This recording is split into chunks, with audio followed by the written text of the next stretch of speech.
Good afternoon, class, or good day, class. Today, Daniel and myself will be presenting on the role of color and contrast in visual ergonomics.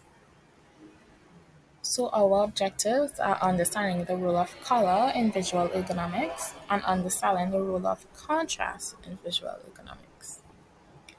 So, to start off, we'll be reviewing visual ergonomics. Vision is known to be our primary connection with the world. Every second of every waking minute, we are using our eyes to interact with our environment. Our mood, productivity, and overall quality of life can be influenced by our visual environment. So, visual ergonomics deals with the interaction of visual processes with humans and other elements of our environment.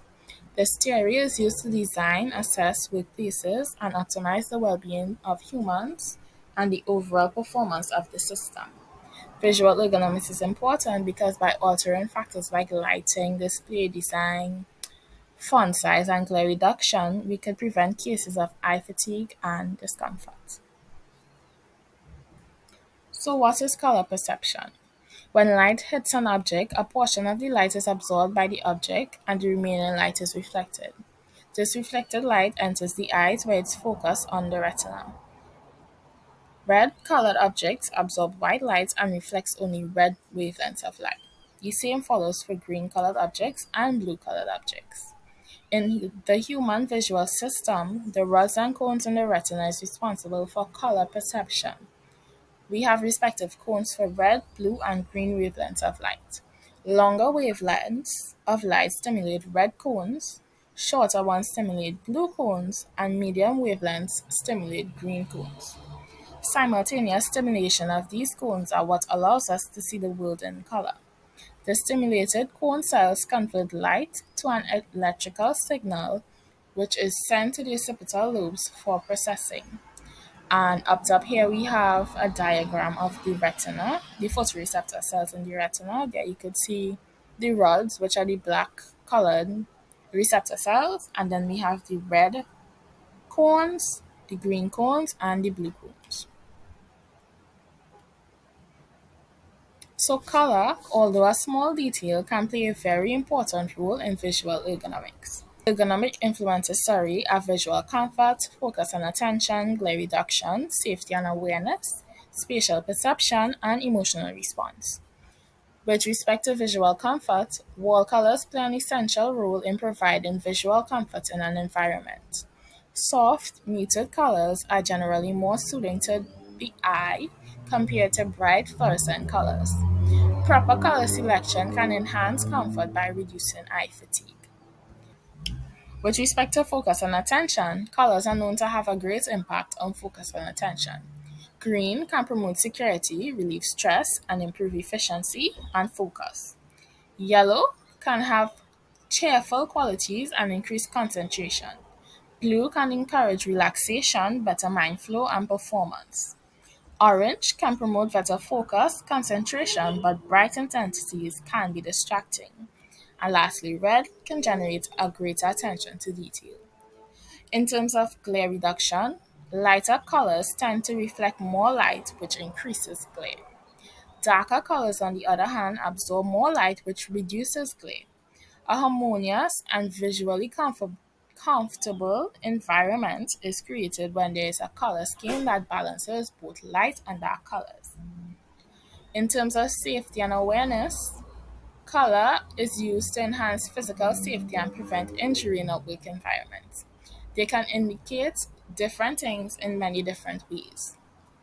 Red can indicate danger, urgency, or fire protection equipment. Orange can indicate caution or guarding devices.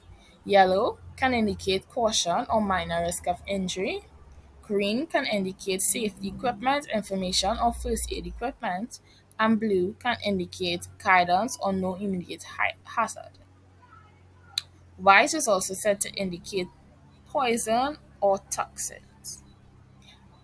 With respect to spatial perception, color can alter the size, depth, and directionality of a work environment. Lighter colors can make a space appear larger and more breathable and more relaxing. In fact, lighter colors have been proven to cause an anti-claustrophobic effect.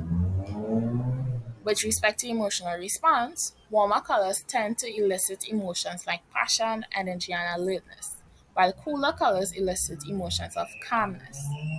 This is important as an individual's mood can determine their performance. So now as we move on, we look at which colors are best suited in an optometry workspace from an ergonomic standpoint. So first we have soft neutrals. Soft neutrals promotes a relaxed atmosphere for both patients and workers and also convey professionalism and cleanliness. Soft pastels convey a calming and gentle ambience, urging workers to slow down on fast-paced movements that could lead to injury. Light greens and blues are directly associated with tranquility. These colors can reduce stress and anxiety levels and also instill a sense of trust and security. And lastly, we have white with accents. White is famously used for conveying professionalism and cleanliness. Adding colorful accents can also make the space seem more fun and inviting. So now I'll hand you over to Dana to talk about the role of contrast in visual ergonomics. Hello everyone, my name is Donna Martin. I'm going to talk to you today about contrast. So basically, we want to find out what is contrast. So contrast in this context refers to the disparity in luminance or color between an object and its surrounding background. This is to say that there is a difference in the amount of light that is reflected from a surface and perceived differently from the surrounding. Since we're dealing with perception, that's very subjective. One needs a systematic way of evaluating a person's ability to discriminate contrast, and this is done through contrast sensitivity. A contrast sensitivity assessment evaluates an individual's capacity to discern nuance, distinctions in shade, brightness, and variations in color. So we move on to how can contrast affect the visual system? The capacity of the visual system to resolve details increases with increasing luminance. Contrast has a maximal effect on the visual acuity at low levels of illumination, but a minimum effect at high levels. Visual acuity is measured by determining the minimum contrast between light and dark lines. Assuming the visual system is able to compare the central to the peripheral visual area, there is no significant improvement in visual acuity around 30 candela per square meter. Contrast becomes the important factor after that point. Contrast is limited by the maximum practical difference in luminance between the light and dark areas of the display. So, what can one do to ensure appropriate contrast within the working environment? Well, firstly, remember that luminance and contrast play a substantial role in visual acuity.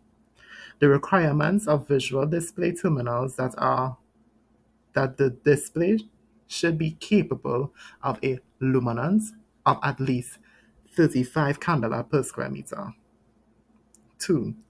The maximum luminance ratio of the task to the immediate surrounding should not exceed 3 to 1. 3. Minimize glare on the surface of the screen. So next, how does reduced contrast affect the patient? They can experience a loss of detail and more time trying to discriminate certain words of the screen, leading to a reduction in productivity. They can also experience fatigue as they try to accommodate for the reduced contrast by straining or squinting their eyes, leading to an emergence of frontal headaches. And so these are references. Thank you so much.